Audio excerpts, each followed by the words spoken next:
सत्संग से सोधी आवे, नहीं जीव 84 में जावे। सत्संग से सोधी आवे, नहीं जीव 84 में जावे। अब मेटो द्वेष और राग, हो राग या उम्र बतेरी जाली। अब मेटो द्वेष और राग, हो राग या उम्र बतेरी जाली।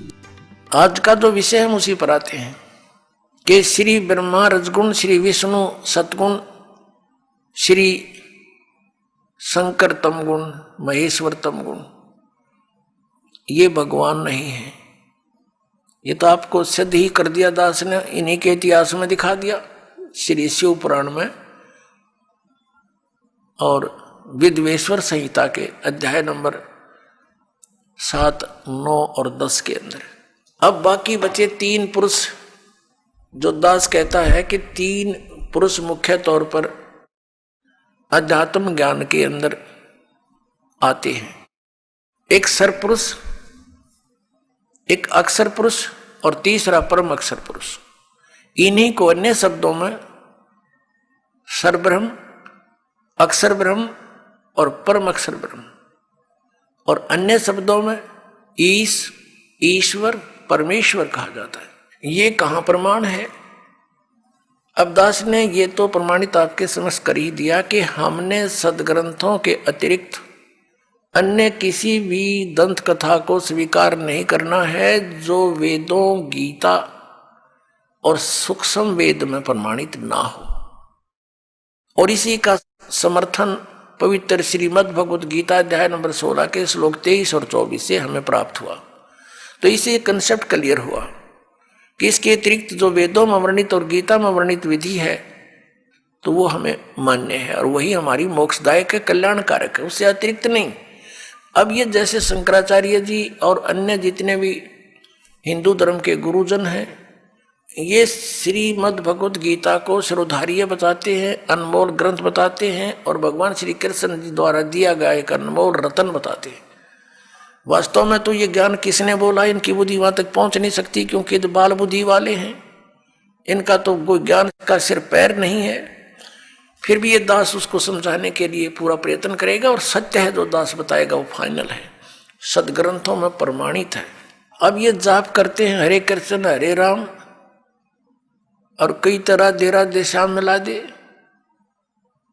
या ओम नमः शिवाय, और बाकी का आपको बताई दिया कि अयम ब्रह्म, अयम आत्मा ब्रह्म, या आत्मा ही ब्रह्म है।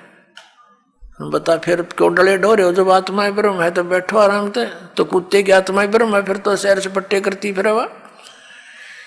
अरे हम यहाँ बुरा हाल हुआ पड़ा है, अज्ञान के कारण हम ऐसे आप पर दंत कथा बना बैठे, ना वेद ज्ञान और ना इनके पास कोई अन्य शास्त्र से परिचित, ये अपना दंत कथा बना रखी है। अपने आत्मा श्रीमद् भगवद गीता में जो विधि वर्णित है भगवान के स्मरण की, उसके अतिरिक्त जो नाम जाप किए जाते हैं वो शास्त्र विधि को त्याग कर मनमाना आचरण है, वो यूजलेस है। हरे राम हरे कृष्ण कृष्ण कृष्ण हरे हरे ओम नमः शिवाय आदि ये मंत्र व्यर्थ हैं। और बाकी ये ओंकार, अरंकार, ज्योति निरंजन, सतनाम आदि ये 5 नाम है, ये व्यर्थ है। अकाल मूर्त शब्द स्वरूपी राम सतपुरुष, ये व्यर्थ नाम है, ये मोक्षदायक नहीं है, ये उपमात्मक नाम है। उस सतपुरुष को तो हमने पाना है, उस अकाल मूर्त को तो पाना है जिसके गुण गाए जा रहे हैं। उसकी विधि प्रोसीजर अलग है उस परमेश्वर के पाने का। जैसे जमीन में जल है, पृथ्वी के अंदर जल है, तो जल पानी नीर, जल पानी नीर कहते रहो, लेकिन वो मिलेगा कैसे वो जल पानी नीर? उसका प्रोसेस न्यारा है, उसका प्रोसीजर अलग से है। हैंडपंप लगाया जाता है और तब वो जल पानी नीर मिलता है। ऐसे अकाल मूर्त सर्वस्वरूपी राम सतपुरुष परम अक्षर ब्रह्म जिसको हम खोज रहे हैं, उसके पाने की वे ऑफ वर्शिप सदग्रंथों से ही लेनी है, किसी की दंत कथा लोक वेद से नहीं लेनी। श्रीमद् भगवत गीता में 8वें अध्याय के 13वें श्लोक में लिखा है कि ओम इति एकाक्षरम ब्रह्म व्यवहारण माम अनुसमरण यह प्रयाति तजन देहम स याति परमाम गतिम। गीता ज्ञानदाता कहता है मेरा एक ओम मंत्र है, एक अक्षर, ओनली एक ओम अक्षर है, नथिंग एल्स, और इससे वो परम गति होगी जो ओम से हो सकती है। ओम से कौन सी होगी? ब्रह्म प्राप्ति, ब्रह्मलोक प्राप्ति। और ब्रह्मलोक में गए हुए प्राणी भी पुनरावृत्ति के अंदर है। ये खुद कहता है अर्जुन तेरे और मेरे बहुत जन्म हो चुके। गीता ज्ञानदाता कहता है तू नहीं जानता मैं जानता हूं। तो ओम वाली गति भी श्रेष्ठ नहीं है। इसलिए 7वें अध्याय के 18वें श्लोक में गीता ज्ञानदाता ने कहा है कि ये सभी ज्ञानी आत्मा है तो उद्धार परमात्मा के लिए समर्पित हैं, लेकिन ये मेरे वाली अनुत्तम गति में ही आश्रित हैं। ये मेरे ओम नाम से मिलने वाली जो परम गति ब्रह्मलोक प्राप्ति है वहां तक जाने के ही साधना तक सीमित है। वहां गए हुए प्राणी भी फिर जन्म मृत्यु में आएंगे, इनको परम शांति नहीं हो सकती। परम शांति के लिए तो उसने कंसेप्ट क्लियर कर दिया है 18वें अध्याय के 62वें श्लोक में कि अर्जुन तू सर्वभाव से उस परमेश्वर की शरण में जा, उसकी कृपा से परम शांति को और सनातन परम धाम को प्राप्त होगा। मेरे साधना से तुझे वो गति नहीं हो सकती जिससे परम शांति और सनातन परम धाम यानी सतलोक प्राप्त हो जाए। उसके लिए इसने कंसेप्ट क्लियर कर दिया है कि मैं नहीं जानता, उसके लिए तत्वदर्शी संतों को खोजो। 4थे अध्याय के 34वें श्लोक में। और तत्वदर्शी संत की पहचान भी बता दी है 15वें अध्याय के 1 श्लोक में कि ऊपर को जड़ वाला, ऊर्ध्व मूलम अधः शाखम, अश्वत्थम प्रहयो अवम, छंदासी यस्य पर्णानि यह तम वेद स वेदवित। ऊपर को जड़ और नीचे को तीनों गुण रूपी शाखा वाला। श्रीमद् भगवत गीता अध्याय नंबर 15 के श्लोक नंबर 1 का निष्कर्ष दास बता रहा है कि ऊपर को तो जड़ समझो उस संसार रूपी वृक्ष की, और नीचे को शाखा है।